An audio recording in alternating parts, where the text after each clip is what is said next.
Watsi Helpa. Hi everyone. Tonight we're going to continue on with the final chapter, which is chapter 6, Ritual. We'll continue with the first half of this chapter, and then tomorrow I will be here to read the final part of that and the end of the story. Chapter 6, Ritual. Sunflower's days unfolded with a rhythm of quiet diligence and fleeting moments of joy. Each morning, as the first light of dawn painted the pueblo in soft golden hues, she would stand guard atop her family's home, her large golden eyes scanning the horizon with the vigilance born of both duty and love. The sun's warmth on her fur felt like an old friend, a feeling akin to how it once caressed her human skin, similar yet different. She appreciated both sensations in their own way, each carrying the familiar comfort of a life she still cherished, despite the changes she endured. Her new life, though cloaked in the guise of a mountain lion, was defined by a fierce dedication to her duty. She prowled the edges of the pueblo, her senses finely attuned to even the slightest hint of danger. The protection she offered was more than just a role to her. It was a profound extension of her love for her family and community. Each day, as she hunted for them in the hours just before dawn, the thrill of the chase was tinged with a bittersweet thought. If her brothers remained unsuccessful, she would never again partake in the simple joys of her former life. Thoughts like this gnawed at her, leaving her with a lingering ache that was hard to ignore. Though she was back in her pueblo, her new life in this unfamiliar form was a constant reminder of what she had lost. Even so, despite the solemnity of her responsibilities, there were moments where her heart lightened. Spending time with her best friend, listening to her talk about the complexities of new motherhood, and playing with her niece, whose laughter echoed like a melody of hope, brought flickers of the joy that had once been a part of Sunflower's daily existence. Even though she could no longer respond in their human language, her best friend's words and her niece's laughter served as a soothing balm to her weary spirit. The bond with her friend remained unbroken despite the transformation, while with her niece, Sunflower nurtured a new connection that bridged the gap between her past and her present. She often wondered how her niece would react to her return to human form should her uncles, Sunflower's brothers, succeed in their efforts. As she watched over the pueblo from her elevated vantage point, Sunflower felt a pang of longing mixed with pride. In those quiet moments, basking in the sun's embrace, her heart ached with the hope that her brothers would return safely, even if they were unable to bring the resolution that she so desperately craved. Several weeks passed without incident until one morning, the crisp air carried a familiar scent that sent Sunflower's pulse racing with an urgency she hadn't felt in months. The scent of her returning brothers, borne on the wind, tugged at the deepest corners of her being, carrying with it the promise of reunion. The thrill of recognition surged through her, and with the wave of unrestrained joy, Sunflower darted toward her best friend's home. Her paws danced with a buoyancy that belied her usually solemn demeanor. Each leap and bound was a celebration of hope, her golden fur catching the morning light like a radiant halo of anticipation. As she approached her best friend, who was carrying firewood to her home with her infant daughter, Sunflower's eyes gleamed with fervent excitement. Her best friend, sensing the profound weight of the moment, watched her with a gaze full of understanding and empathy. Stepping closer with tender curiosity, she spoke in a voice that mirrored the warmth of Sunflower's exuberance. "Sunflower, you brothers," she said, her tone trembling with a mix of hope and anticipation. "Are they almost home now? Can you feel their presence drawing near?" In response, Sunflower leapt into the air with joyful exuberance, her body a living embodiment of her elation. Her best friend, ever perceptive to Sunflower's moods, and her daughter, baby Sunflower, whose presence had become a beacon of solace for Sunflower, joined in the spontaneous celebration with delighted giggles. Together they made their way to the edge of the pueblo, a shared anticipation binding them in this hopeful vigil. As they neared the outskirts, Sunflower's heart swelled with a poignant blend of hope and anxiety. As her brother's forms emerged into view, weary but victorious, Sunflower sensed a change in them. They now walked with an air of transformation, a testament to the tremendous impact their journey had wrought upon them.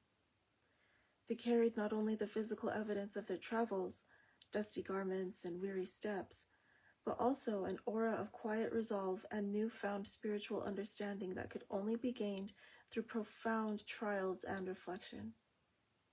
The very air around them seemed to hum with the weight of their journey, a palpable shift in the energy that spoke of trials faced and wisdom earned. Their eyes, once bright with youthful zeal, now held a deeper understanding, a silent testament to the trials they had endured and the sacred tasks they had undertaken. They briefly greeted Sunflower, her best friend, and baby Sunflower before making their way toward the medicine woman's home just outside the pueblo. The medicine woman, bundling strands of kota in the shade of a tree beside her home, greeted them with a nod of approval. Her eyes, full of pride and cautious hope, reflected her deep emotions. As she examined the sacred items they had returned with, symbols of their sacrifice, she accepted them with a grace that spoke volumes of her gratitude and respect. Her voice, wrapped in the comforting familiarity of her years, guided them with tender authority. She encouraged them to rest and savor their meal, acknowledging their long journey and the burdens they had carried. With warmth and care, she reminded them to prepare themselves for an upcoming period of fasting. The brothers returned to the pueblo, their faces etched with the weight of their experiences, communicating more through their presence than words ever could. Their arrival was met with a hushed reverence from the community, each person feeling the depth of the transformation that had defined their journey. The return of the brothers ignited a sudden flurry of activity within the pueblo. Sunflower's entire family and their neighbors worked with a shared sense of purpose, their hands moving with practiced efficiency to prepare a meal that was both a celebration of the brothers' return and a tribute to the sacred task that lay ahead. In the midst of this vibrant preparation, the brothers sat down to take part in a series of cleansing rituals, each gesture imbued with profound significance. The women of the family, their faces etched with both resolve and tenderness, gathered round the brothers. With great care, they began the task of washing the brothers' hair with yucca, a symbolic act far beyond mere cleanliness. Every drop of water and every song the women sang became an integral part of a ceremony of renewal, a ritual cleansing that prepared them for the sacred journey ahead. The brothers sat quietly, their eyes closed in solemn reverence, as the women's hands worked through their hair. The water, warm and soothing, was a contrast to the emotional weight of the moment, carrying away the remnants of their arduous journey and leaving behind a sense of readiness and purification. After the cleansing rituals were complete, the community gathered for a feast held with deep reverence. As they shared the meal, they acknowledged the brothers' journey to the 6 sacred directions, a path defined by their steadfast love for their sister and the immense trials they had endured to redeem themselves for their actions taken against the Mountain Lion people. In this charged environment, the brothers felt a renewed connection to their purpose and to their sister. Their ritual preparations were more than mere tasks. They were a powerful reminder of the bond between them and the sacredness of the mission they were about to undertake. The sun began to set, painting the sky in vivid hues of orange and purple as the ritual preparations drew to a close. Sunflower and her family gathered for a prayer lecture, their hearts united in shared purpose. In this sacred time of reflection and faith, the elders of the family spoke, weaving together prayer with teachings.